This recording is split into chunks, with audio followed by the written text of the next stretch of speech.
We're spooky and we got skeletons. It's the Media Boys. Hello, that scared me a little bit there.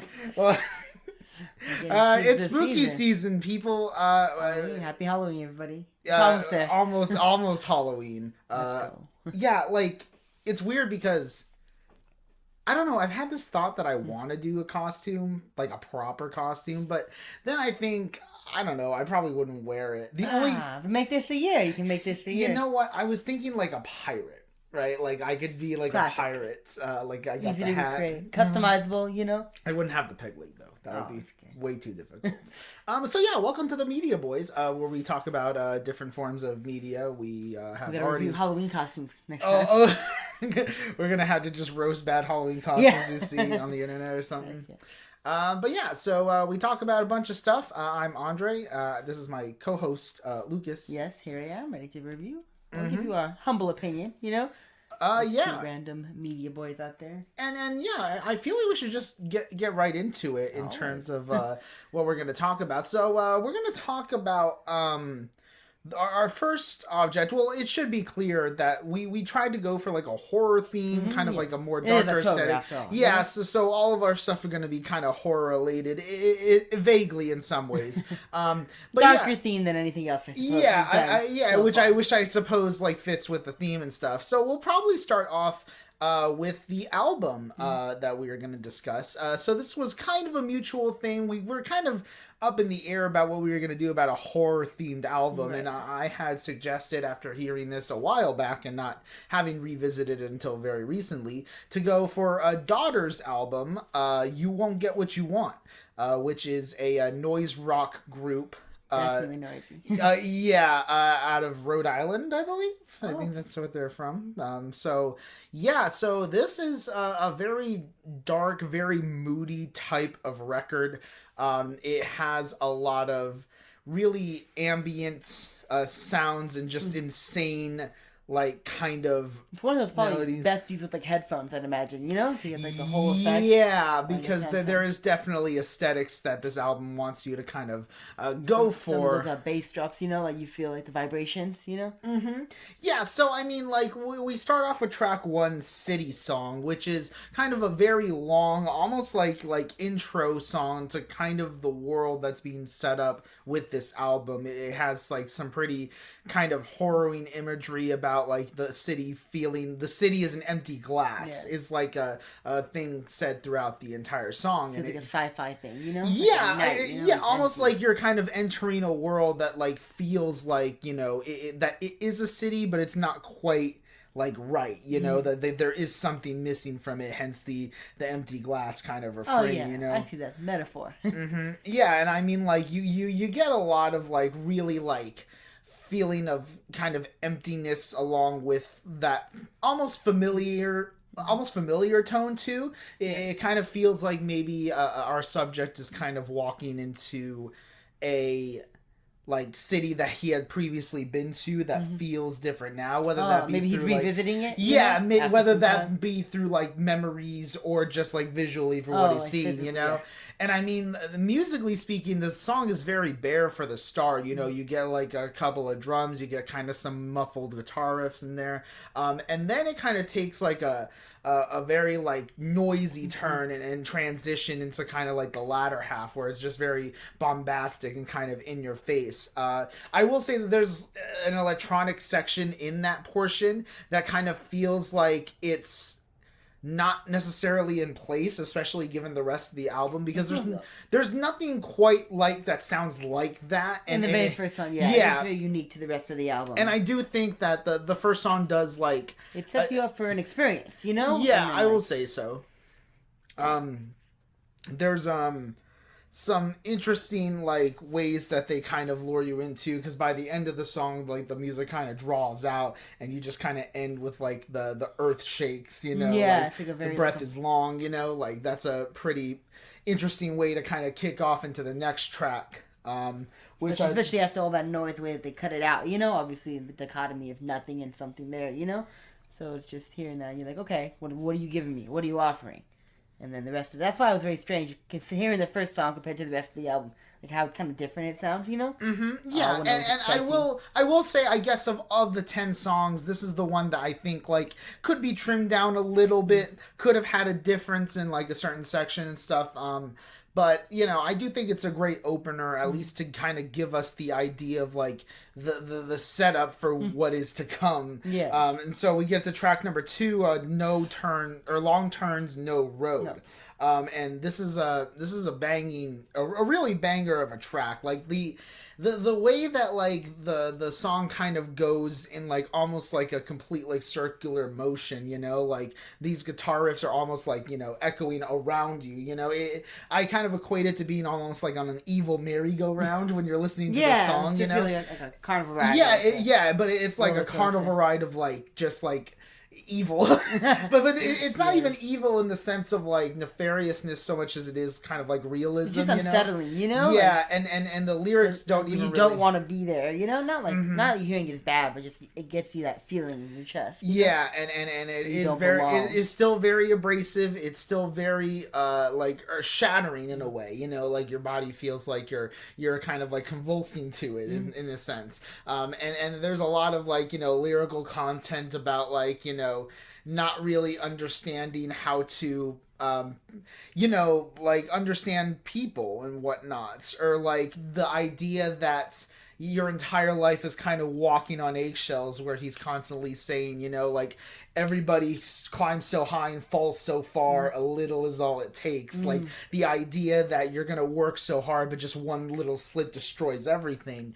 And it's kind of like this subject of the song kind of walking on eggshells within his own life, and a lot of the song kind of revolves around that, where his head is almost spinning in such a way where everything he sees, like he kind of can't handle the weight of it all, like the reality of what does he have to do, which direction does he need to go, because he's like, all I see is everybody falling around me, and especially towards the end, when he's like a little is all it takes, like we all make it, like how he changes up the lyrics towards the end to show that kind of all moving forward with it.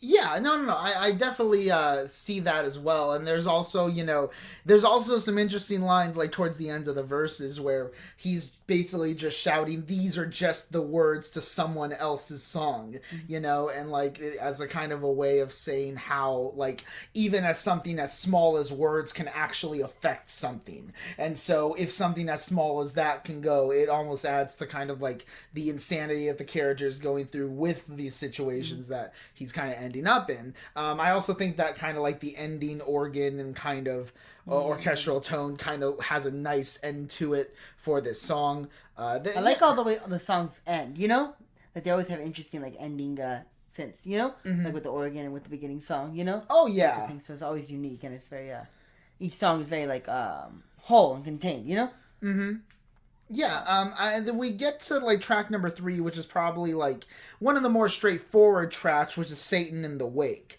I really like a lot of like the grungy sounds that this one kind of goes for. It has, it's kind of, it's not necessarily a straight story track, but it does have kind of some symbolic representation of the way that, in kind of the first verse, like one person views, the world as someone who is poor and trying to get up to where they need to be, but the other is kind of the opposite side, where now that you're on the top, you have to kind of do things to keep others who were you at one point down, and it's always kind of constantly talking about the ways in which like, we have to kind of, I don't know, like it kind of equate like the power that we get versus like the love that we lack in that type of song, I don't know. It's a very nice kind of.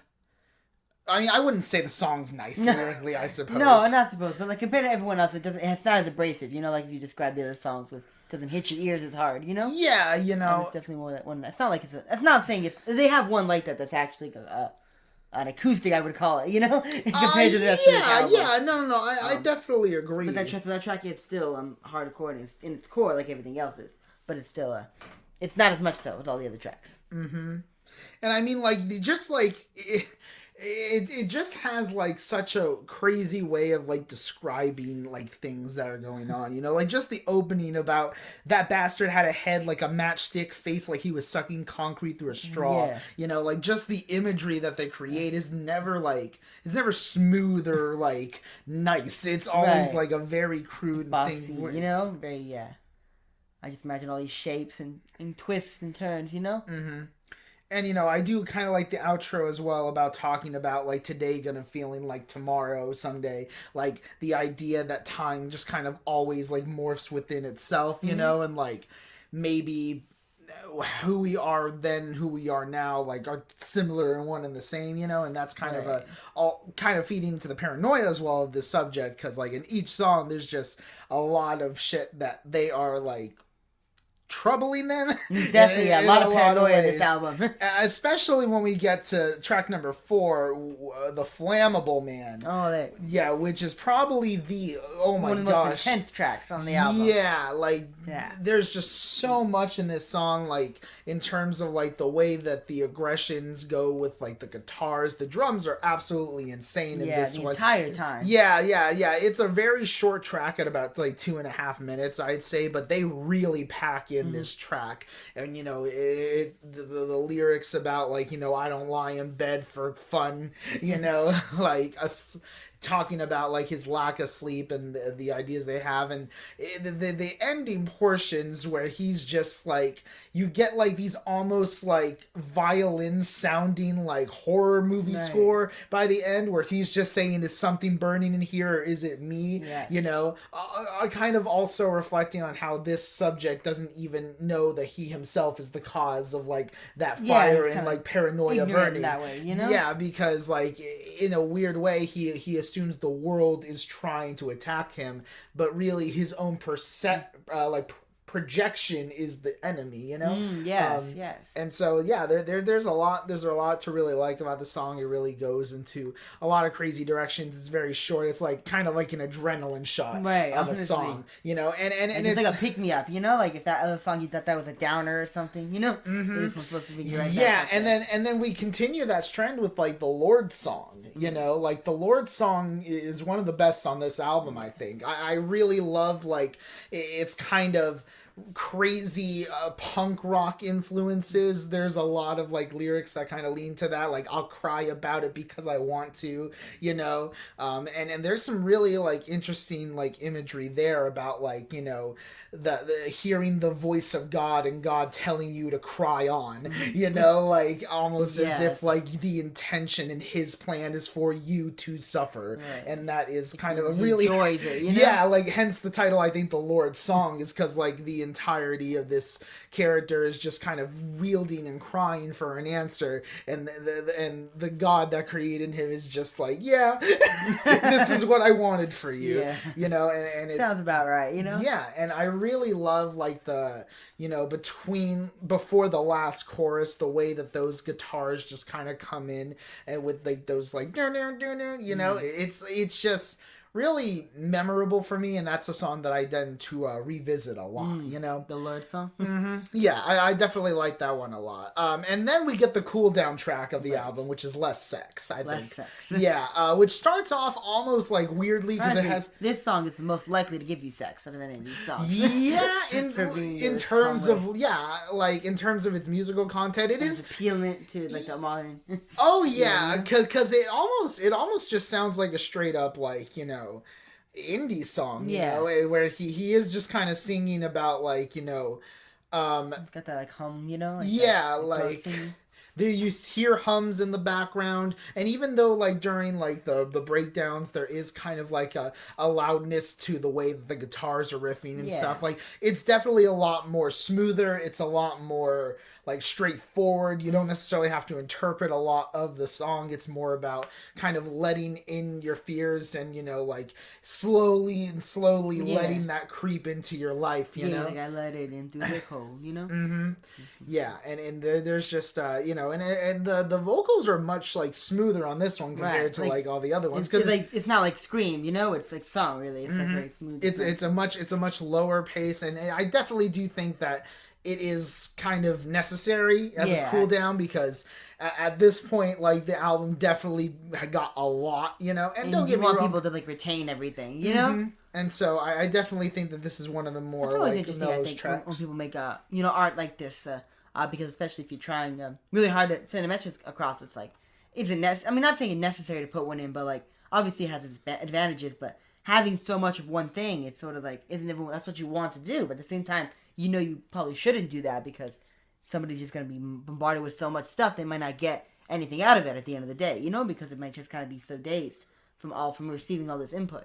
Yeah, and I don't necessarily know how much they were necessarily thinking about that. I think that mainly it was to keep kind of a decent pace with the track, because a lot of the songs can be a little longer, but for only a 10-track album, it definitely feels like a full experience of tracks. And I think that, like, maybe if they had been all too abrasive, it could have been a lot asked for somebody who's just a general listener.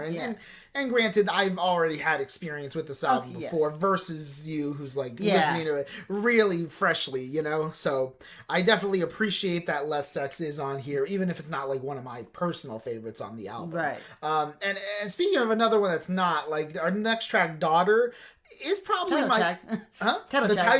technically they're daughters. Oh. Okay. This is called Daughter, so it's technically not a title track. Okay. That said, I mean, I like this song. I think it is a good vibe. Its imagery and the meaning of a lot of the lyrics kind of fall flat for me. Like, I don't necessarily know how I'm interpreting it, you know? And it's one of those that I've listened to a couple of times and I just don't necessarily connect to, I guess, as much as all the other ones. Yeah, it doesn't just kind of hit it for you. Yeah, you know? It doesn't really like hit quite well. I do like the ending portions about, like, you know, this kind of subject going around commenting on the world and how, like, everyone goes about what they're doing knowing they'll die, you know, like, here and there, and knowing they die here and there. Like, it's a great refrain to end the song on. So there are aspects I definitely like about it, but overall I think it's probably one of the more middling tracks for me. a mundane track on this otherwise exceptional album, you know? I mean, I would argue that, sure, because, like, I don't necessarily think that all the songs, even the songs that I do really like, because I do like the opening track, but there are still some things that I'm a little bit, like, iffy about it on, you know? But with Daughter, I think it's less about, like, technical, like, oh, I don't like the sound, and more like, I just don't necessarily it doesn't hook for me same way that the other tracks do. It's a really more personal kind of experience. Yeah, I would say so. I mean, it doesn't really matter too much, because if we go to, like, the next track, here, let me check. I forgot what the next track was. Well, anyways, guys. Hope you all having a wonderful evening, afternoon, morning, or night. Yeah, and I mean, the next track that we're talking about, The Reason They Hate Me. Yes. Oh, this is another one. This is another, like, it has, like, the kind of, like, rocking out tone to it, but it has kind of a scratchy, really, like, warbly, like, guitar solos and stuff like that. And just the chorus and, like, don't tell me how to do my job. It just, like, it really, like, rings true. It makes you want to, like, bang your head, you know? Yeah, it definitely is one of those songs. And I like a lot of, like, the commentaries in each of the verses about, like, those who are, you know, imperfect, telling others what to do in certain situations, you know.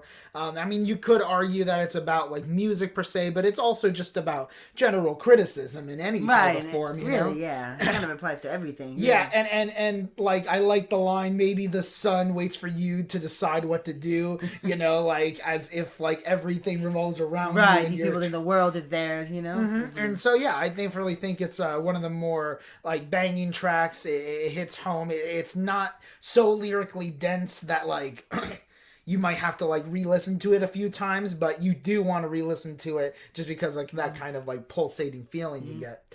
Then we get kind of a straightforward story track in track number 9, Ocean Song. Which, Ocean Song, man, this is another really good one. It has, like, a lot more of a melancholy like feel to it, because the other songs, they've been depressing, but they've also been angry. They've been visceral. Yes. This one feels as though there's somebody like that's so down that they're trying to escape their life, you know, like there's like a restrained. Yeah, it gets restrained in the verses with kind of like the, you know, scattered drums occasionally, and in the vocal patterns are kind of a high and low, but then you get into the to go run sections where like the drums and the guitars really hit hard, almost as if this thought is like trying to penetrate out of this person. So yeah, how you feeling along with the guy hearing everything, you know, and he's like, this is what I need to do, and then he sort of starts to do it, you know, and the music follows along. And yeah, I kind of do like story-driven songs like that. And their style of music is exceptionally well for a song like this, you know, because they're allowed to hit all these different ranges of notes, you know, and they'll do all these crazy little things, and you know most other people wouldn't do, you know, which makes it incredibly interesting to hear, you know. Yeah, and I mean like a lot of what like the character is even going through, you know, like he's trying to figure out and just running away from everything he wants, you know, like knocking over trash cans, sprouting like wild animal, you know, like he's almost trying to turn into an animal, almost to give that meaning of that survival instinct to him, because maybe the life that he's living, he feels that he's lacking that drive, you know, even to a point where at one point, you know, he talks to his youngest child, telling his father, go run. Right. It's like he's convincing himself that his own family is almost like on board with him on this idea, you know? He needs to go, you know? And yeah, I mean, it's a great song, and I think when we get to like the final track, Guest House, which arguably might be the best track on the album, to be honest, because I think that it adds all of the aggressive, noisy components that the other music has had. It keeps with that same like rough lyrical content, but there's just this rage, this kind of euphoric feeling you have after listening to this track particularly. And it's not just because of like the wailing let me in portions, you know, where this creature or whatever is trying to break into maybe your home, maybe your mind, you know, like you are doing your best to lock the doors and board the windows, but there's this voice on the other end that is constantly trying to get you. You may not know what it wants, but you know it ain't good, you know. And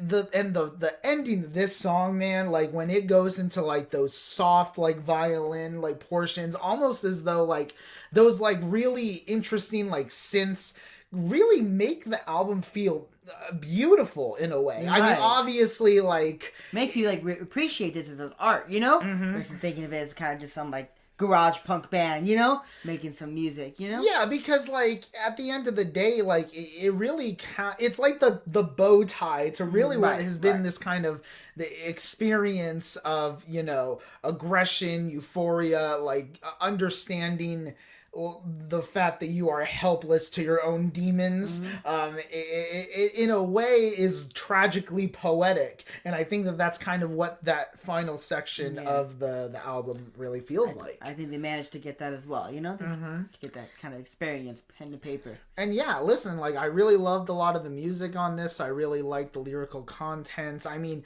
there is a track I don't really connect to with, and there's a couple moments throughout that could have been a little bit better, I think, but all in all, like I thought that this was a pretty stellar record, you know. And I mean, I've listened to this, you know, a lot of times in preparation for this, and I do think that when I first listened to it, I did really like it, but I don't think that I had the appreciation for it that I do now, having re-listened to it and kind of delved a little bit more into it. So, you know, I'm feeling like a light 9. I was gonna say the same as well. Oh, really? Okay. Yeah, I really enjoyed this album as well. It's not something I typically would listen to, you know, and especially the first song really threw me for a loop, you know, because that's what I was expecting for the entire album. But as it sort of got to get more established, and like I said, it really like I knew what it was doing. Like obviously it was intense, you know, and it was meant to be that way, but it wanted you to kind of just give it a chance, you know, and take it with it. And I took it for a ride, and I enjoyed it. You know, every song progressively got a little better for me, and I would agree that Guest House would be my favorite one, because I think it is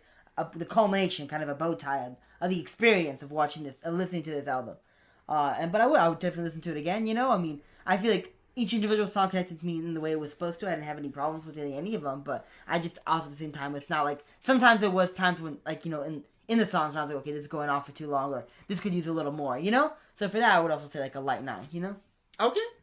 Well, yeah, I guess we're on the same page. Recommended if you're into that. Put that in your car, turn it all the way up, you know? Mm-hmm. No one's going to talk to you. They're not going to approach you. They're going to hear you with that loud music. Right. Crying bad. I'm crying bad because I want to. Well, speaking of wanting to cry, our next topic of discussion what could it be? is a video game recommendation that you recommended. Why don't you talk about this? I did. I recommended a game called Limbo. Limbo. Not Limbo. Not Limbo. Whoopsies. I was thinking the same people made Limbo. They made this. It's called Inside. Yes. I was actually trying to remember their name. Oh, okay. I get you. I forgot. But yes, it's like an indie game. Very short indie game. You know, it's only a few hours of a playthrough. But people who made Inside. And it's essentially, it's like, I guess the best way to call it is like a side scroller. You kind of like, it's a very linear game. You play as a boy, and you kind of running through the forest at first, and you go into this farm, and you're kind of running away from, basically you're running away from people. You really don't know anything until late in the game, and really you don't know anything at all. Because there's never any like prompts, there's never any like text given to you, you know? Mm-hmm. It's all just made through progress in the game. On occasions you stop for puzzles, certain interactions, you know, there is a water element. There's, I guess, sort of a dimensional element. Sometimes you go back to go up, and then go right again, and then you end up going up or down instead. But for the majority of the game, you're moving from the left side of the screen to the right side of the screen. Yeah. No, I was gonna kind of piggyback off that too, because like, what surprised me right from the get go of the game is that once you're on the title screen, you can start. Yeah. You know, like there is no menu that like pops up to tell you the controls. There is no like exposition that's put in or like dialogue. There isn't really any dialogue aside from grunts and moans that maybe. Like this game was a fucking experience, I have to say. Like, I don't really connect with games on the level that I think I did with this one, you know? There's a lot to appreciate about what the game tries to do, and in a very short runtime. I mean, I beat it in about 4 hours, and you know, on YouTube, you look at some of the quickest playthroughs, it's less than 2. You know, probably, so honestly, like the game doesn't really even have any concern with functioning like a normal game. You know, you essentially as this like young protagonist have to kind of figure out ways to get out of situations, and when it starts, you know, you're exploring a forest. You know, you're just traveling through, learning the jumping mechanics, learning the pulling mechanics. Mm-hmm. But then you have to kind of shield yourself from these people with flashlights and suits. And at first when I'm playing this, you know, I'm thinking, okay, they're not telling me much, so I'm assuming this kid is maybe witnessed a murder for a mafia. That's the thing I was thinking of as I was playing, you know. So I felt like, oh shit, I'm running away from the mafia. I saw a murder, right? And so then I end up at like this farm where like, you know, a bunch of like pigs get killed and shit like that. And I'm just like, wow. That's the first kind of like a little grotesque scene, yeah. You know? Mm-hmm. There's a lot of unsettling things that this game has, you know, towards the end. Well, because it kind of introduces you like at first, you know, it's very soft, and then you get to the pig farm, and then you start you move the bucket, and it introduces you to the we learned they basically call them albinos. So basically, you find a pig, and the pig is charging at you, and you have to basically jump over the pig, and it breaks into this little barn, you know? Right. And then when it's in that barn, it kind of knocks itself out. You actually have to pull its tail off to basically stun it, you know? It's kind of gross, and it keeps wiggling, which I thought was pretty disgusting at first when I did that. I mean, it is, but like intentionally so. And then you have to push the pig under this little spotlight. You jump up, and directly behind you, out of the gameplay area, but you can see it visually, there's other people. So basically look just like people, but almost like silhouettes, like mannequins if they had bones and they can move. And then basically, that's the first of many puzzles with them. So that one, of course, you have to like, there's 2 people behind a gate, 2 people behind another gate. So you have to like run to one side, and when you run, they run, and when you jump, they jump. And then you have to kind of maneuver them to get them all on one side of the gate, and then push something else down so you can continue the level. And you can just pop yourself out, and once you do, they just kind of flop over again.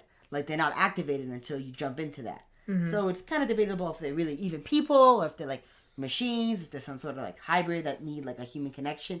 Maybe like a Pacific Rim, you know, when they put them in the bodies. Maybe. I mean, they definitely like play with that idea. And listen, when that mechanic was introduced, it was pretty shocking, you know, because they definitely gave you preludes to kind of doing that, you know. But I don't know. I think that when you first do it, to have to control other people, it's really smart how they kind of incorporate that into trying to get you from one point to another, because anybody could play this game and think, man, why can't I just climb up that and go around? Right. And that happened a lot of times where these characters could easily just go around. Why were you going through these buildings? But for some reason, this character is only able to go like forward. Right. And when you look at all the other characters, you know, especially albinos too, they're kind of the same, you know? Like when I first noticed something was up with this game was when you approach this like factory area and you just see a line of these people just like going out and they're just not moving. And then when they do move, they move in complete order. Complete unison, then you realize it's taking place in like some dystopian type world where like this... I want to say this type of government is kind of taken over, but you're not really sure what's going on, you know, and like how any of this is kind of related. But in a real weird way, like I feel like that works to the game's benefit sometimes, because you're not... the less you know, really. Yeah, the less you know, I think the more interesting the game kind of gets, because you can kind of theorize and imprint whatever like ideas that you might have and see if they fit with the setup of the world. And you know, a lot of the gameplay mechanics are very simple, but the puzzles themselves can at times be pretty complicated. You know, like you have to figure out certain maneuvering. A lot of it is about positioning. Sometimes it's just running about and jumping, kind of, but maybe backtracking even, you know, a little bit to get something you need. Yeah, and sometimes you know, like you said earlier, you got to go back to go forward in a way, because that's just kind of like how the progress of the game works. I really did like a lot of the mechanics they use involving water, you know, because you can fall in water in here and you can swim and you only have a limited time, but there are so many creative things that they do. Like the first thing they do is your dude steals a fucking submarine at one point. And at that point I was like, this is something else, because I had no idea that I was going to be able to explore this. And it was such a strange thing to do, because they just give you this entire factory with the albinos. Because right before then, you know, there was sort of like a stealth scene. Yes. Okay, go ahead. Sort of basically you got dropped and you were in the air vents, I think, and you fell down right in the line of the albinos. So you had to kind of fake it. So you walked along when they walked, and you stopped when they stopped, and there's a security drone following you. So if you mess up, it'll shoot you. And it gets pretty stressful, and you get to see what they're doing with them. Like, they have them line up, and they jump, and there's people watching them and taking notes. And it almost seems like it's like some sort of quality control, you know? Like these are being mass-produced. Or even maybe, and I haven't really, like, thought this out, but, like, perhaps, like, these people that controlling us, like maybe these albinos are just humans and these aliens are studying us. And I feel like that would give a lot more context to not only those little like pulse things that we found, you know, but also like the creature by the end that I mean, we spoil everything, just so FYI. So I guess like that gives a lot of context that maybe those who are studying it, those are people, and the aliens are just like trying to like fuck with us. In a sense, you know? I mean, that could be something, like maybe they all really are people, because you never establish if you're a person or who is people. Obviously everybody looks like people, you know? But some of these people are wild, you know? They're the kind of controlling others, and you're not really sure what's going on. And a lot of the times when you, like, die, it's pretty visceral, you know? Yeah, you know? Like, there's a lot of unique death animations. You get everything from strangled to shot to, like, get your neck broken by a dog, you know? Like... It's kind of crazy, you know, and I think the fact that you're playing as like what is described as a boy in the description, you know, like it is kind of, it does make you feel worse, and it makes you want to like, okay, I don't want to die, because I don't want to see this kid get fucked up all over again, you know. So yeah, when you get into the submarine, you're like kind of exploring this like different underground world, and that's what makes me think it's aliens a little bit too. Because like when you go underground, you're seeing full civilizations, Yes, like full buildings. Like sometimes you'll see like subways that are just there, and you're kind of wondering like what happened to this world, and possibly there is some sort of like climate change like commentary on it, but. And so you could argue, did this happen before this incident happened? Is it because of these aliens, or it did it just happen to happen? So like, there's a lot of interesting questions that it brings up, and through its just design and pure like aesthetic too. And I really like how the music is used in here too, because it's very quiet and it's very sparing. But like, whenever you make progress, there's a lot of like real like leads up to it, know. And I definitely think that they add just the right amount to really add this kind of intense sequence, especially with like the sound design and just the way that everything looks. And when you're under a submarine, you encounter a fucking like witch girl. Yeah, I think they call it the siren. That's what they call it. A siren, yeah, and like they're mean, but like you don't know though, because like you get like attacked by one and killed in story, but then like you come back and then you can swim now. Yeah, so, that part always kind of confused me, because essentially she had attacked you and drowns you, but then brings you down to the bottom and breathes something into you that allows you to breathe underwater, So the question remains is like, was this siren ever our enemy to begin with? Right. Or was it just a misunderstanding? That is one like plot thread that is still kind of eluding me, I think.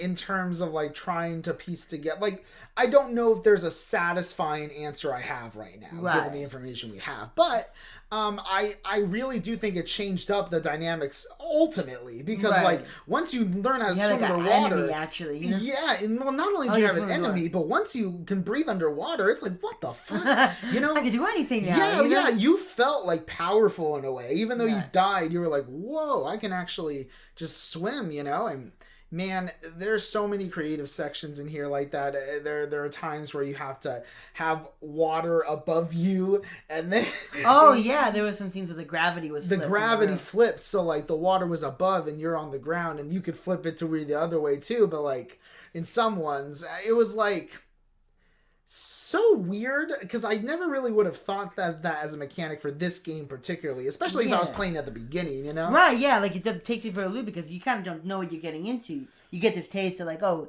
civilization's away, oh, here's some kind of destruction, and it keeps leading you, and it keeps giving like it's definitely one of those more questions than answers types of games. Mm-hmm. But obviously, there's enough of that makes sense by the end of the game, because let's see, after you get to the, I'm just trying to think of all the big plot points, because of course, you do get the siren. You meet the siren, you do all the underwater stuff. You pass on, you get your breathing, and then you get the gravity area. Because then at that time, you're like in the main factory, Yeah, and I mean, even before that, there was sections where you had to kind of collect like people and let them follow you. Oh yes, there was a long section. There's a lot more section like they wanted like a mine shaft basically. Yeah, and there was a prelude to that too, because early on in the game, a bunch of chicks follow you, and you have to use the chicks to take down a box. And I remember Lucas pointed out that that's just very much what you do with these albinos. Yeah. That a lot of them are just kind of essentially servant zombies in a way. Well, that's because they can follow you anywhere, and if they don't take no fall damage, unlike you, Which is another thing that just makes you, because if you're a human and they're not, are you both human? Because yeah, that's also a good question, because it seemed okay. But here's the thing: you remember when like you knocked when you can fall on top of them and you don't die. Yeah, but you don't die. But like I remember when we fell on top of that one dude, that dude just died. that albino just like lied there, and I was like, did I just kill that albino? Just kill it. Don't worry about it. Don't think about it. Maybe I shouldn't. But yeah, no, it's a really interesting like experience with all that. And then once you really get to the main factory is when all hell kind of breaks loose, because you're trying to break in, you're trying to go somewhere, and this entire time you as a player don't really know what the goal is. No idea. You're just kind of going. You're just moving. You are moving and you are trying to survive, and then all of a sudden you enter this kind of water tube that these scientists or like these other people are checking out, and it just has this glob of like human flesh and like arms and legs, like, and eventually your character, as you're trying to unhook it, gets like sucked into it. Now I don't know if that was an intentional thing, like you knew you would get in, or if you like that just happened, but either way you end up playing as this glob for like the last 15 minutes maybe of the game, or at least it feels like that.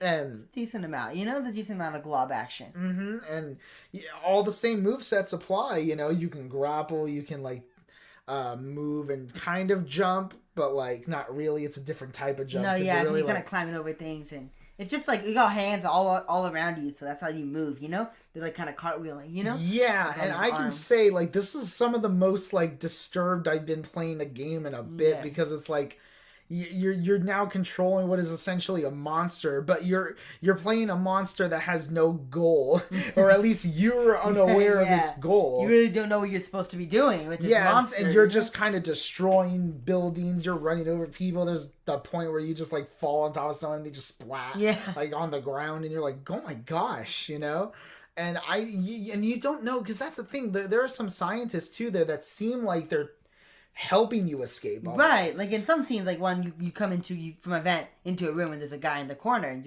you have to move backwards to get out of the way of the door for him to come over and unlock it, so that you can go forward and go back into the door. So it's sort of like, is he intimidated by you? Is he trying to help you?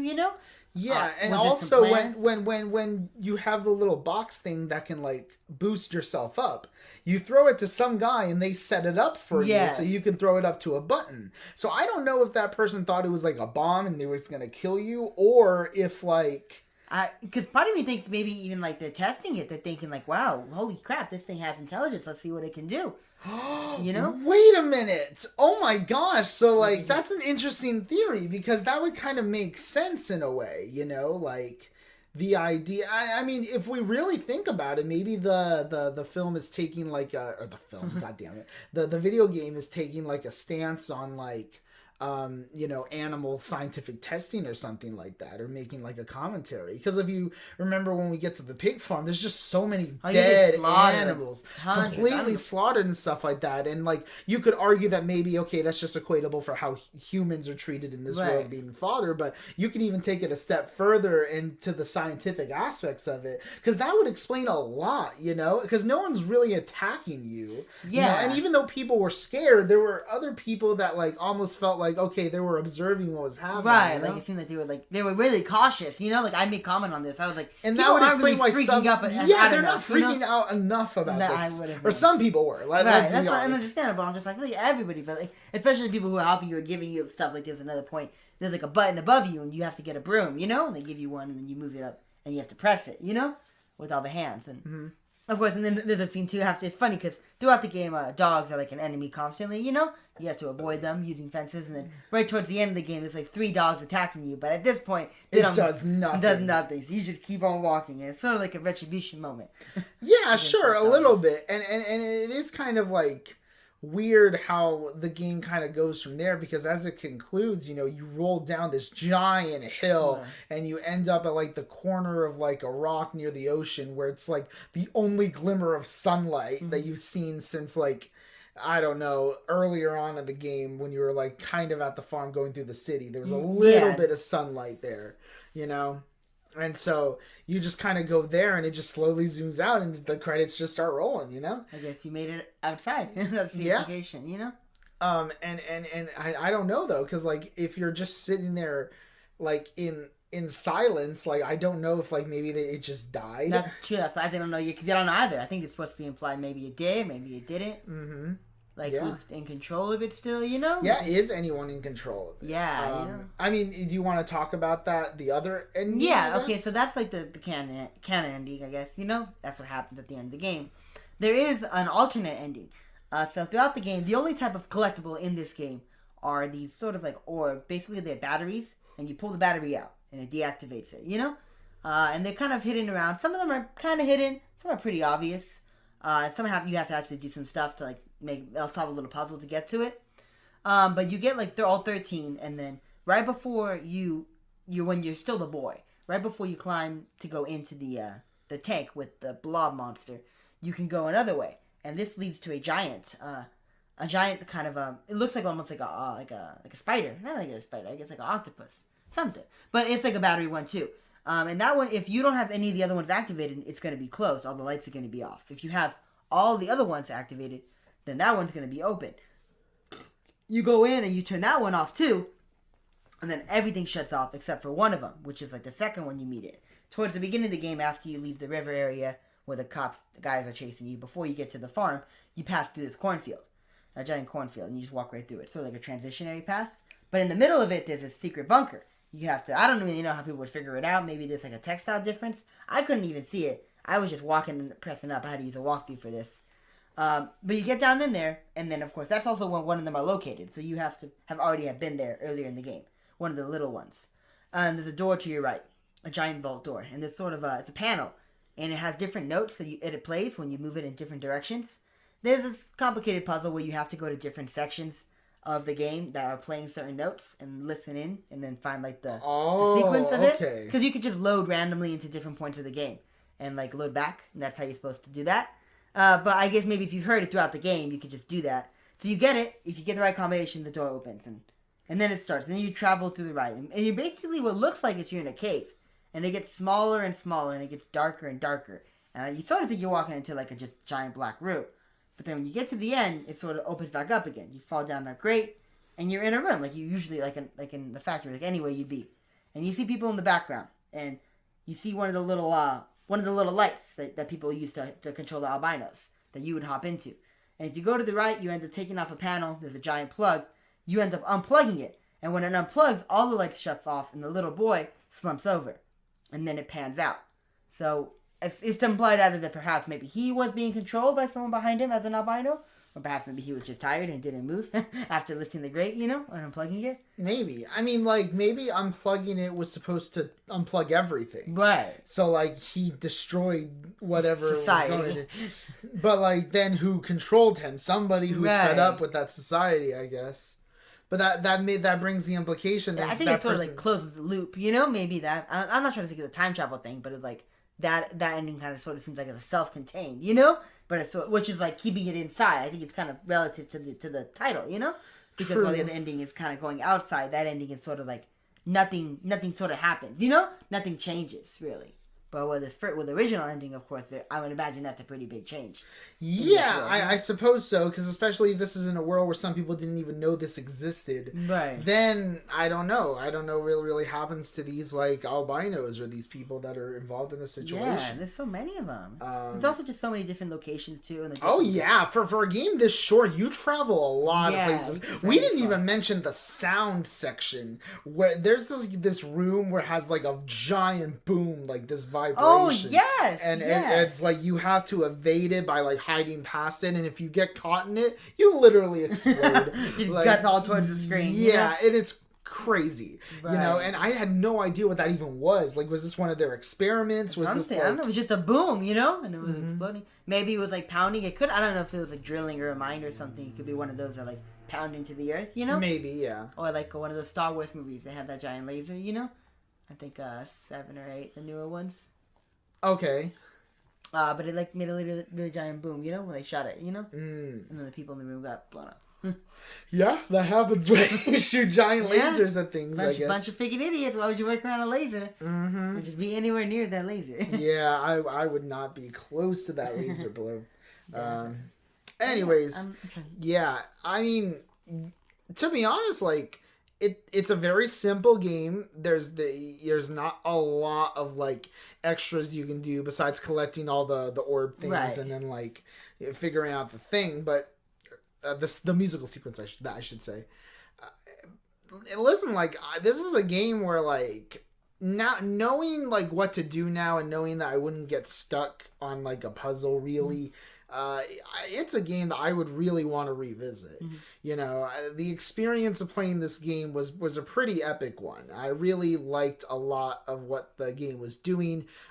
Maybe a couple of narrative things could have been a little bit clearer, I guess, but maybe your replay through and a reevaluation might change that. But I love this. I love this game. It was one of the more fun games I've played really in my life. I mean, I don't really like play a lot of video games, so don't take that as like any type of meaning. But in terms of, if you like narrative heavy games, you know, then and this is also a narrative heavy game that's not like dialogue or exposition involved at all, really. At all, nothing. All of it is personal, like interpretations, body motions, I suppose. You know, is all you get. And you know, just having to interpret like the art and like the settings for what they are, and you know, as that, I'm feeling like a strong 9 probably. Wow, strong 9. Yeah.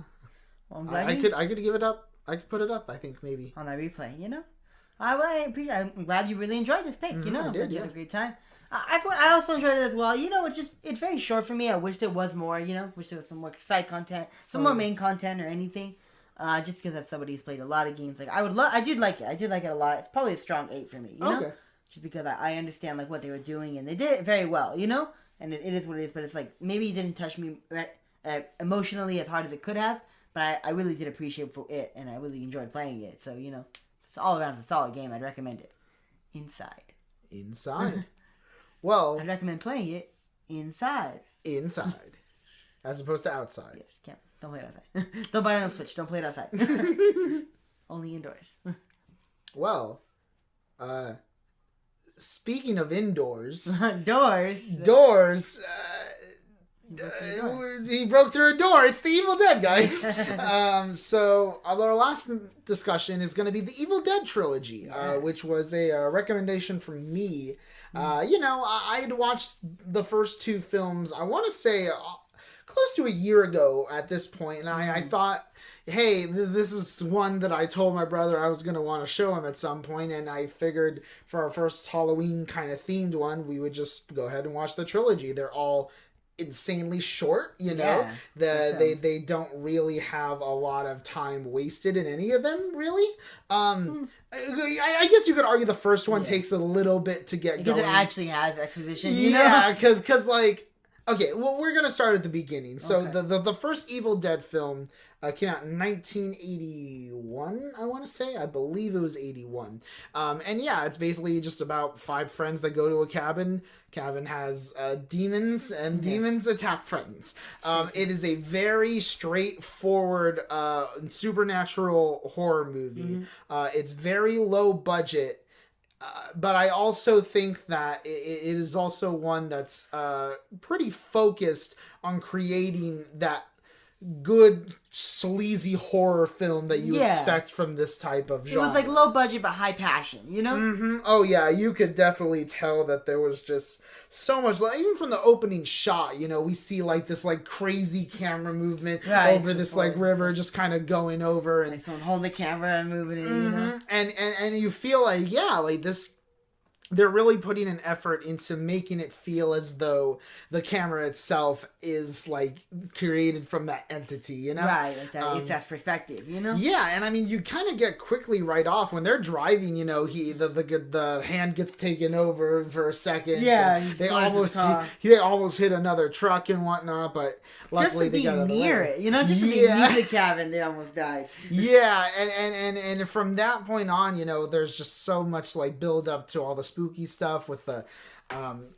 door or the little porch swing kind of hitting the door, but as soon as he touches the doorknob, it stopped. Yeah, like there's just so much moments like that, and I really do appreciate a lot of what the movie goes for in terms of trying to create that like really tough experience, you know? Yeah, they wanted to ground it. They really did, you know? Yeah, I mean, I will say, like, in this movie particularly, like, obviously, I don't think that the characters are all that really that interesting at all. Aside from like Ash, they don't have a lot of personality. Yeah, even Ash. Well, I will say what they did with Ash is that they kind of put it in the perspective of he's just a rando who's in a situation that he can't really get out of, because everyone else dies relatively quickly compared to Ash. So even though his character isn't like developed, sort of.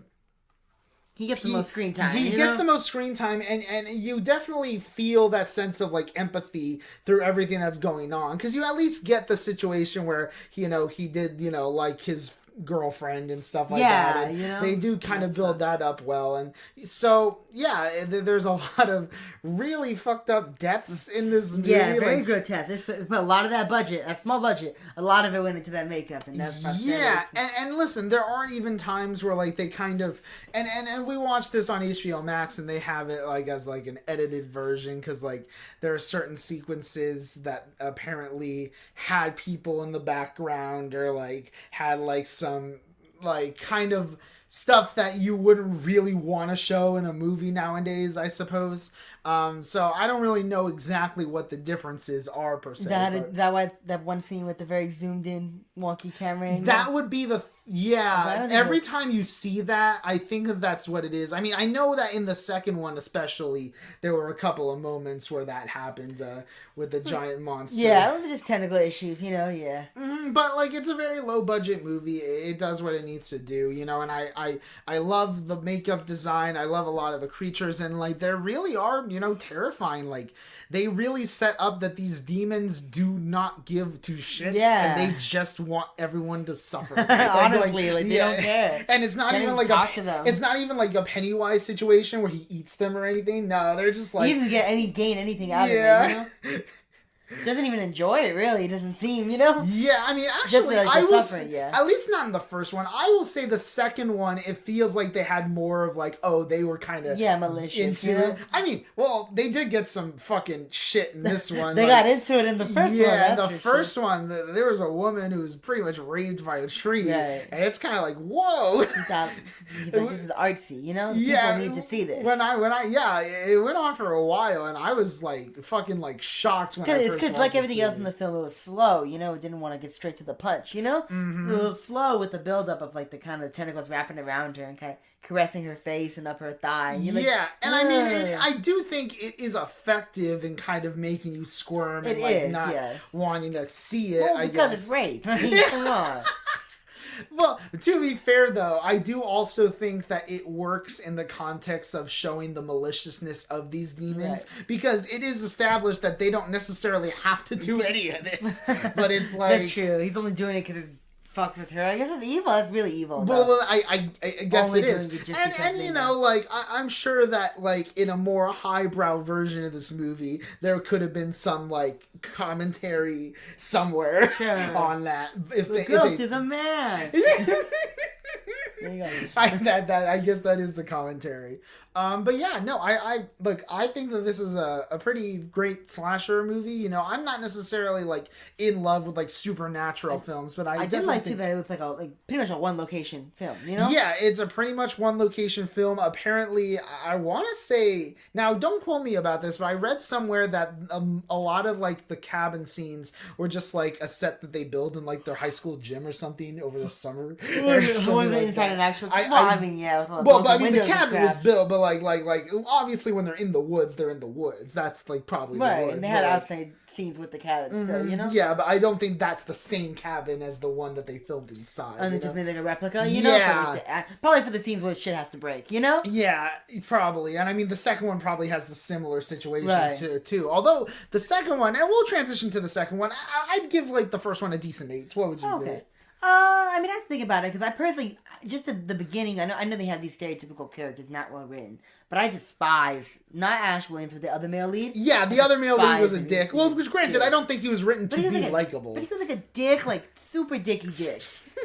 But it's not even because, like, I'm not saying he's written to be likable, but it's like, you're still not supposed to want anything bad to happen to this guy. I suppose the other guys are worse, the demons are worse, he's helping them out, he's helping Ash out, like, you're supposed to root for this guy. And he's just such a shithead. And I'm like, I don't want to. But once he died, I'm like, okay, I can get behind Ash. He's fine. Yeah. So I'd probably say like a strong 7, Okay. But yeah, a lot of things too, like especially like the when they put the makeup and stuff on the one I forget not his girlfriend, but the other friend that they had, the one that was in the basement that they locked her in. Like she looked ugly. Like yeah, witch, that was a great makeup effects. I don't think the one on his girlfriend was as effective. No, yeah, she just kind of looked like they just put different they put like a little face paint and then washed half of it off and then send her out. But okay, honestly, you bringing that up, I'm gonna put it to a light 8. Okay. Because like that was an issue I did have on rewatching. It was just like, oh, that they didn't try as underdone hard compared to all the other ones. You know? Yeah. No, but one thing I did like was that, like, especially because that first sort of infection when the demon takes him over happens early in the film for the one girl. Because she was being stupid, you know, being outside and stuff. I don't know why she... Yeah, maybe it called her, I guess it summoned her, but she left the house, like, in her nightgown. Everybody else is like, she's, like, scared of what's out there. She's the only one who's outwardly scared, and everyone else she's like, the one shut that up, went you're out a punk, alone. you know? And yeah, exactly. Like, so it's whatever, girl. Yeah. But they end up locking her in the basement, but it, like, doesn't lock all the way, so... Every now and then she pops her head out and she looks at them, you know, and she's talking, basically taunting them the whole film. Like one by one, they're getting picked off. Oh yeah. So it's sort of like they're just stuck there being taunted by their own prisoner, you know. So like I just thought I love the kind of the irony of that. Yeah, it's really clever like thing that they did with that, and I mean like. And all the blood. Oh my god, so much. So much blood that this is shit's gory as shit. I mean, like, and they even kind of doubled down on that in the second one, I think. Yeah, well, they got more money. Oh, yeah. More money, more bloody. Yeah, so we'll go to the second one, Evil Dead 2, which is essentially a soft reboot of the first one. They're essentially taking the first one's concept and just kind of redoing it a little bit. Instead of 5 friends, it's just Ash and his girlfriend. And it's like they're resetting the universe, you know? Yeah, essentially. And he gets possessed 5 minutes into the movie. Like literally the first like 10 minutes are just a recap of the first movie. Yeah, which I told like in a different angle. Yeah, you know? Which I honestly thought was a very interesting way to introduce it because like you're helping new viewers to now I will say, having not known this, watching these movies back to back, I was very confused. Because I was like, wait a minute. Why is Ash here with another girl? Because I thought, okay, at the end, the demon almost got him. So I thought, okay, maybe he survived, but why is he bringing the same girl back? And then it's the same tape recorder. I'm like, okay, what's going on? It took you a while to figure out it was like a recap, you know? Yeah, it was like a reboot. You know, I had to ask somebody, like, hey, is this like a reboot thing? And they're like, yeah. And I was like, oh, okay. So, like, I don't know. It was weird to watch it not knowing that, but knowing especially thinking it's a direct sequel to the first one. But what I will say is the movie plays a lot better knowing that the second time. And one thing this movie does lean more into is some of the more slightly comedic elements. Because for the most part, the first film treated itself like a pretty straight horror movie. Yeah, I don't think there's anything. But this one definitely had a lot more sense of humor in terms of what they did with like the budget and stuff. You know, the fact that Ash like buries his girlfriend right away and just just does like all that immediately, you know, after killing her. Like it just all happens at once, and it's sort of like they know that they're just kind of like giving you all this, and it's kind of crappy. So he's not like in the beginning, you know, like just like this is what is happening. Like, yeah, and I think that Ash as a character is a lot more like hard-edged in this one, because in the first one he was kind of like the everyman. In this one they kind of are like, oh shit, like he's kind of possessed, but he's also like a lot stronger now, I think, and a lot more. I think it made him Superman, you know? Yeah, in a weird way, he's like, all right, now I'm a man, you know? And so there's just so many. I did think it was half interesting, because like not half interesting, but like. Because I know with the first one, it's not like a part of this continuity, but how they end the first one with him getting kind of hit by a ghost and flying is sort of how they start the second one after they give the description of because like he's like flipping over. Yeah, he's flipping over, and then the sun comes out and it gets the demon out of him. You know, so that's what's supposed to be implied how he survives the first one. I'm imagining. Okay, sure. That even though he was possessed, the demon can't stay in him into the daytime. So that's why okay. It's like they're trying really hard to tie these two movies in, but also explicitly telling you that they are not related at all. So. Well, I mean, they're two different versions of the same movie. That's what I think. Like it's like a reimagining or like a rebooting of the franchise, you know? Yeah, you know, and I definitely flashpoint and I definitely like that Sam Raimi also did it. You know, he took it into that direction. And this one too, they talked a lot more about like the demon side of things, you know? Oh yeah, kind of the lore of like where this came from. The Necronomicon. Mm-hmm. Because the first one, he ended up doing was burning the book, you know, and that ended up solving all their problems. But this one, they actually talked about it. They had to, like, read pages from it, you know? They had, like, a little opening description. So it was definitely much more like a film, you know? Whereas the first one was like a student project. I will agree with that, yeah. And listen, like, I think that just as a horror fan, I probably do like the first one just slightly more. It is more of a horror film. But what I will say is that in terms of, like, what they do here, like, it definitely takes it in a very exciting direction. And there's some really great scenes in here, you know, like, the scene where, like, his reflection is staring at him, and then, like, the deer, like, on the wall starts laughing, and all the ornaments in the house, he starts laughing with them, you know, when he has to, like... He has his Joker moment, you know? Yeah, he has to fight off his own hand because it's possessed, and he has to, like, chop it off, but then that hand, man, that hand is not dead at all. He never dies. He comes back and haunts them, you know? The hand's evil. Yeah, like, there's a point where, like, you know, people come into the thing thinking he's crazy, that they killed her parents and stuff, and so they throw him into the little into the basement, you know, so he's like supposed to be with the where the mom kind of comes up, and there's so many great moments too, like when he's like fighting the demons, and the demon's like, I'll swallow your soul, and he just takes like shotgun, he's like, swallow this, you know, and there's just so many funny moments like that, like when they get all the guns prepared and stuff, and you get that slow zoom in on his face, he's like, groovy. Yeah. Right. Yeah, you're like, but it's so good though, because like it is like he gets this little chainsaw attachment on his hand, you know? Oh yeah, that's so cool. Yeah, because since he doesn't have a hand now, he just replaced it with a chainsaw, because that's what you do, you know? And so I really love a lot of the ending of this when the giant creature comes through the door. Now, this is what we were referring to earlier. They kind of like really weirdly zoom in on the creature. And that's probably because, like, from a wide perspective, it probably looks very cheap and very like unprofessional, and like that's kind of why they didn't want to do it. But I don't know, in a weird way, I do think that that's part of the charm to it, you know? In a sense, yeah, but it's really jarring. It really takes it's very stretched. And that's the thing. I feel like you might have just been less distracting if they just left it as it is, you know? Right. And by the end, like, there's a portal that transports him to what, 1300 AD or something like that. Back when the prophecy, there's a prophecy in the book. They bring up a prophecy in the book about like a man that will come to rescue them from the Nekrites, or the Deadites. Yeah. The Deadites. And he gets trapped in this time period, and that's where we were left off in the second one. So it really sucks for this guy, because he's had like a 2-day all this battle stuff with these demons. Yeah, so, and like, now he's oh my gosh. And like just like 30 days ago, he had a normal life, you know. Like in the second one, I'm not done yet, but they bring that up too, you know, how he had like a life before this. The little thing, yeah, and that life is hardly ever touched upon in the first 2 movies. Exactly. But none of the characters is supposed it is, besides like the archaeologist, because in the second one, so the archaeologist, and she got like her man friend, you know, and then they were trying. There's basically, you know horror movies. There's only one bridge that gets to the cabin, and there's a freak storm, and the bridge is broken, you know. But I guess these hillbilly people know an alternate hiking path, and so they take the path. The hillbilly guy and his girl, and the archaeologist and her man.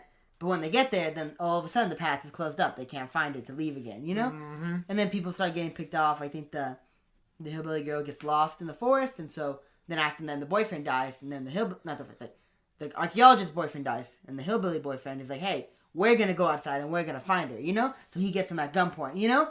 And he's like, oh, come on, we need to work together against this. So obviously the demon takes advantage of that, you know? But everything is just kind of like, it just kind of plays out like, oh, it keeps you on the edge, but it's sort of like the acting from the leads, especially from Bruce Campbell, you know? I really think he tries to carry the franchise. Yeah, and I definitely think, like, you know, not to say he was bad in the first one, but he definitely has a better presence in this. And especially in the third movie, because I think in terms of the second one, I'd probably also give it a light 8. I feel like this is a very consistent, like, it is franchise for me and stuff like that. Yeah, I like the second one just a little bit better, you know, because of the elements, so I'd give it a light 8 as well. Okay. And then, and so the final film, Army of Darkness, it takes place pretty much exclusively in this time period, with, like, a difference at, like, the beginning and end. But, like, you know, we get a little recap, you know? Yeah, we get a little recap about his past life, where he kind of worked in, like, a little store for just a split second. But then we realize, oh, he's a slave now, apparently, because they realize they thought he was part of a rival gang in the kingdom. Armies, Andre. Okay, the rival gang army. Gang army. Yeah, and so they think he's gonna be bad for them, so they try to kill him by throwing him to one of the creatures, but he manages to escape because the wizard throws him his you studied his chainsaw and this is okay, this one is probably his boomstick. His boomstick, yes. And literally, this one is probably the most bananas out of all. Yeah, of them, because they just decided I was smiling the whole time watching this. Yeah, movie, because it's so ridiculous some of the shit that happens here. And even him, because he kind of does some stupid stuff too, and he actually just oh well, let me just keep going.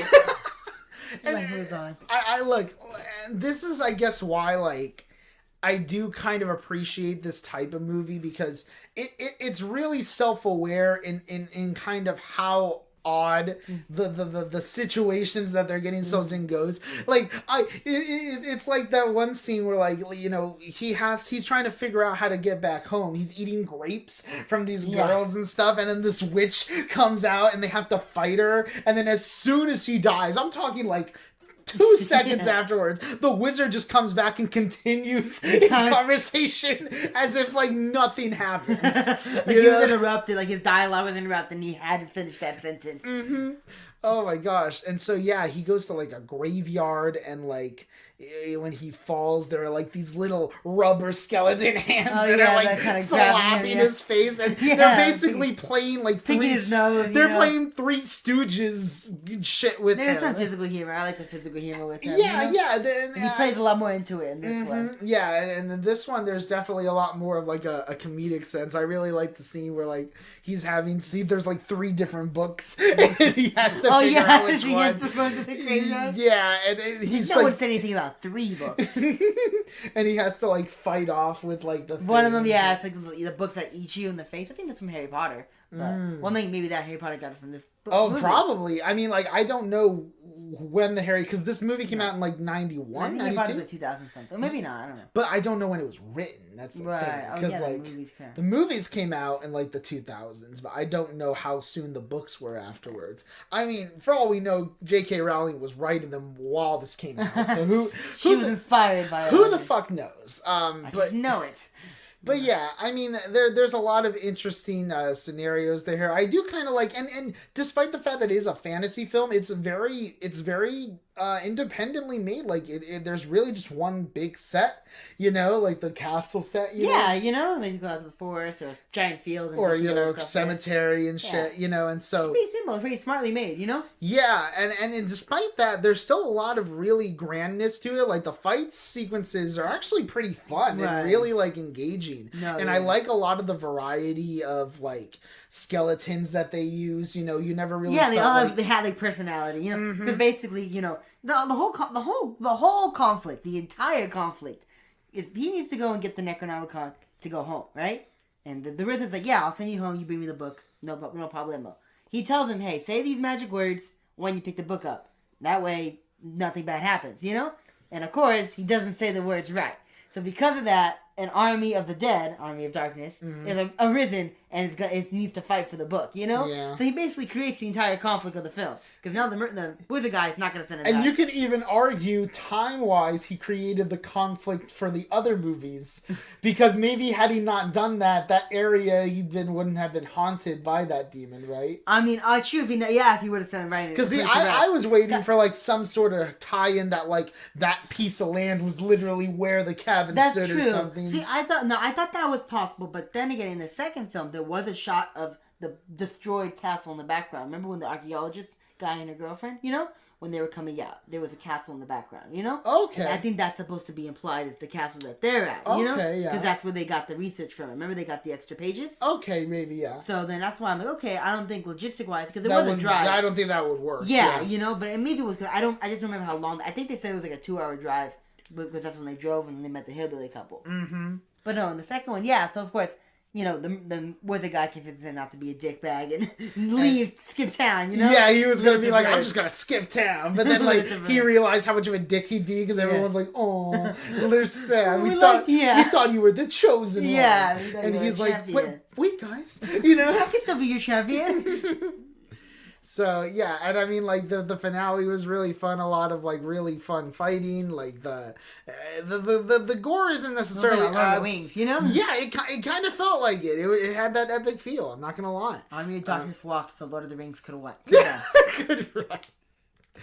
I mean, the only real actual complaint I have is, like, I couldn't give two shits about, like, the love interest subplot thing. They had to give him one. Yeah, like, they just gave him a hot girl, and she was just like, oh, I hate you, because I thought you killed my brother. Yeah. Oh, it turns out you didn't kill my brother. Okay, you're hot. Yeah, I'm okay with you now. Yeah, you know, like, there was hardly any, like, conflict there, and like I'm not saying they had to put anything really, like the movie itself is fun as it is, and it's, you know what, it's crazy because then he gets transported back, and the ending where he's in like the supermarket and like he's explaining the story, and it turns out he didn't say the words right again, you know, he had like a little phrase, he's like, well, yeah, maybe I didn't say every single exact syllable correctly, but the word, yeah, I said them. I pretty much said that's what he said to the wizard guy. And he's like, what? And then it turns out, oh no, that place is haunted, and now he has to fight off a demon in this supermarket.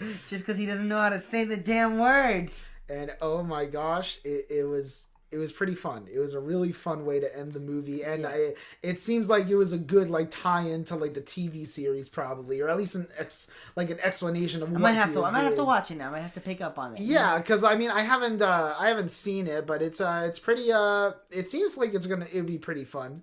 Yeah, I liked Army of Darkness a lot. I thought that it was a really fun, really funny, overall just an interesting experience. I mean, I'm not necessarily like a knights and armor type film watcher, like so like it kind of really honestly just felt like a western.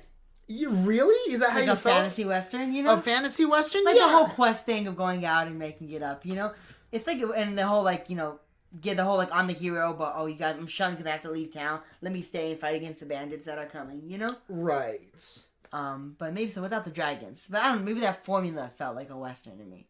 Yeah, no, I totally get what you're saying and stuff, but okay. Any other final closing thoughts on Evil Dead, Inside, or the album even? No, not really. I mean, for that last one, I mean, I'd give it a light 8 as well. The whole series, I'd probably just give a light 8. Yeah. Really, like you know, it's a really consistent, really fun, like kind of horror series, you know. And I mean, I definitely, this might be an October staple for me to just rewatch these Evil Dead movies, you know, because like I just think that they're all a lot of fun in their own ways, and they're all very different from each other. Definitely, yeah. And that's something that I think is very ambitious. Like, even if it wasn't planned from the start to be a trilogy, maybe, like, the end product shows that, like, trilogies don't have to stick within genres. Yeah, you know, like, you can have genre bending. Vaguely allude to each other. Yeah, you know, and listen, like, I'm not saying that it really even had to connect with each other that much. I think that all of them doing their own thing, it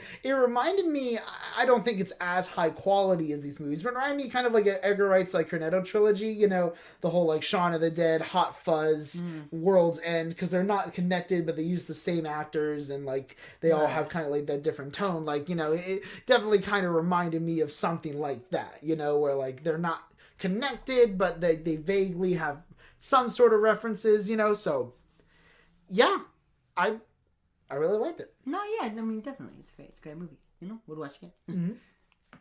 All right, I guess that's really it. I mean, we don't really have like much else to discuss. All of the topics I've been talking about. This is on record the shortest episode we've had. I feel like we're getting more and more concise, you know, with our thoughts. Yeah, and I mean, maybe... Plus, we did have a very short video game to review. Yeah, it was like 4 hours. I mean, the daughters thing was less than an hour. Yes, I mean, you know. and all the movies. Highly recommend. Should check them out. Oh, yeah, everything we talked about, I would recommend. There's not really like a dud here. Yeah, this was a good day. A good pod. All right. Poggers. Podgers. Yeah. All right. Well... We got Rex for next week. Or maybe next week or next 3 weeks. I don't fucking know when this next thing's going to come out. So it is my turn to wreck a video game. Now, No way. I have chosen a franchise that I've been interested in for a while. But I've seen gameplay of some of the games, but I've never actually sat down to play it. And I figured in terms of horror franchises, this game franchise is probably one of the most infamous. Well, not infamous, but like... I was about to say notorious. Those are not... Nah, I mean, I guess in some ways it's notorious, but I am going to pick the 1999 horror game, Silent Hill. Whoa, yeah. Silent Hill. I've never played it, and I'm looking forward to it. I'm going to buy the off-brand Quiet Mountain. Okay. Dude, if you go to Steam and look up Quiet Mountain and it's like a shitty like Silent Hill there, you know what? If that exists, we might have to play that too. Just to see. Alright, well, Lucas, it was your album wreck, right? Yes. So with the theme, of course, because we're thinking horror, we're thinking spooky, scary, everything in between. I thought, especially with music, it's very difficult. So, there is an album by a band known as Ice Nine Kills called The Silver Scream. Mm-hmm. That's Scream, like, ah. So, that one, the reason I picked this album is mostly because all the albums, according to the Wikipedia article, all the songs are based on various films, various horror films. Maybe so the album about, like, the Mummy, I think, and there's a song about, like, Frankenstein and Dracula. Kind of thing, but not like obviously not about the films or nothing, but just with those sort of themes in mind, and that's why it's called The Silver Screen. So I think that's why I picked it. I think that's gonna be a pretty good one, especially because it's like we get the little film and we get the music, and since we blend film and music here in this podcast, I feel like it's a good metaphor. Oh yeah, it is a metaphor. Look at that. School taught me something, eh? Yeah, no, I'm interested to hear how this turns out. You know, I like my horror. Mm-hmm. Okay, and then our final horror. It's October, yeah.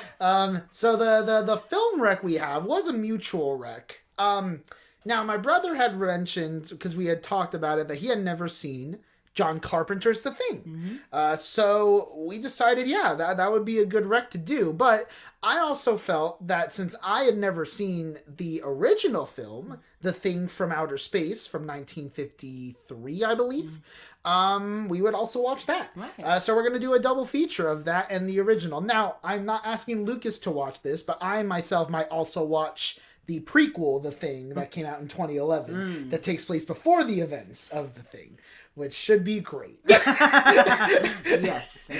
Positive it will be. So, anyways. Manifest good energy on that movie. Yes. So, so keep all those in mind. The Silent Hill original game, Ice Nine Kills with the Silver Scream. Like, I knew it. I knew you were gonna say that, and I forgot. Like, and then, and then the two movies. So that is what we'll be talking about in the next pod. But before we go, whoa. We have our annual Would You Rather question. I already got my shoes on. Oh man, well, annual, like an annual podcast. Yeah. Oh man. Then you get like the Mount Rushmore of actors to do like an annual podcast. All right. Like Tom Cruise, Tom Hanks. Well, Tom Hiddleston. Who's the other Tom? Tom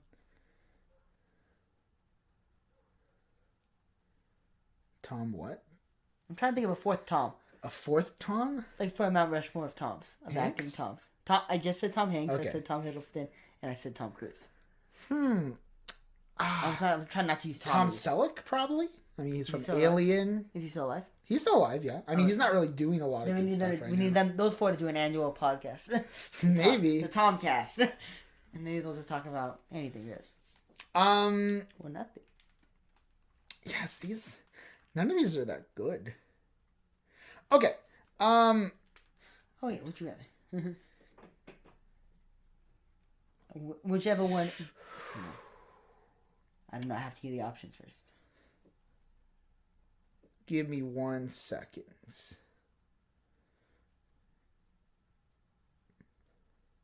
Anyway, so, well, maybe you guys can think of one. If you guys have any would you rather questions, go ahead and drop them in the comments. Oh, yeah, that would be very fun. Yes, that would give us a... Yeah, because none of these that I'm seeing are really all that interesting. You gotta be... Okay. How about this? Let's go.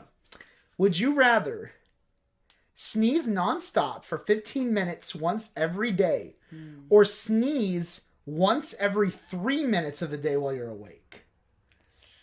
Every 3 minutes? Every 3 minutes. That's much more than 15 straight minutes. I would say. One sneeze. Well, it's one sneeze every 3 minutes, but you got to think that that's like at least. Bust the calculator out. Yeah, because you're going at least like 18 sneezes. Well, how many days do you awake? I mean, let's say you sleep 6 hours or 8 hours a day. Let's just even say 6 to give you the extra time. Yeah. So you're awake for 18 hours, which is 60 minutes in an hour, right? 60 minutes in an hour. And then 60 seconds in a minute. Right. No, but we're just every 3 minutes. Every 3 minutes, yes. So then, if I divide that by 3, that's 360 individual sneezes. Now, assuming each of those sneezes take about, let's see, achoo. So like 5 seconds. Yeah. Achoo. If it's like a whole sneeze, you know? Mm-hmm. Like you're feeling yourself. Okay?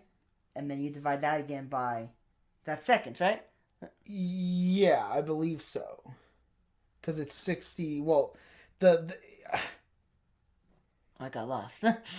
To be honest, I would probably do the 15 minutes a day. I feel like, honestly. Yeah, because then I feel like I could just excuse myself for like a portion of the day, get it out of the way, or just do it in the bathroom, yeah. Like in the shower while you're showering, just keep doing that. I would imagine this is like a caveat where like I don't ever have to sneeze outside of that 15-minute period. You know? Because it'd be incredibly inconvenient to have to do that 15 minutes and then every 3 minutes. Yeah, but then also be sneezing just randomly, you know?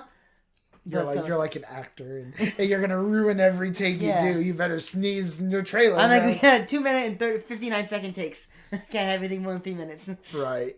But no, interesting. Yeah, I think sneezing in one bulk is better than a little bit of sneezing throughout the day. Okay. Unlike your vitamins, you should eat throughout the day. Yeah. And not eat all at once. All right. Well, anyways, I gotta really poop. So I'm ending this sooner than later. Speaking of eating. Speaking of eating. Everyone had food in their mouth when Andre said that. Yes. Okay. Bye, guys.